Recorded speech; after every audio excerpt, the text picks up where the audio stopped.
Yes, so we talked about HVAC, making sure you're getting your furnace prepared for the winter. We talked about the change your filters, clean the gutters. Yep, we talked about those things.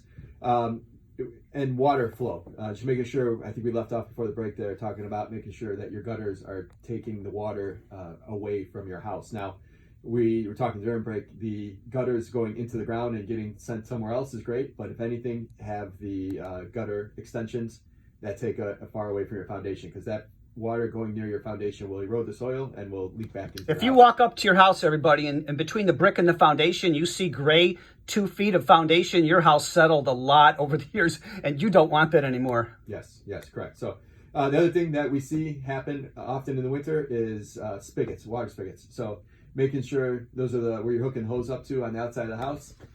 Make sure you're disconnecting those hoses in advance of it getting cold out, because that will just trap water in there that could expand with the freeze and thaws and could potentially cause your pipes to break. Now, if you're installing new spigots, they have the freeze prevention spigots that you should have on there that will not cause your pipes to freeze.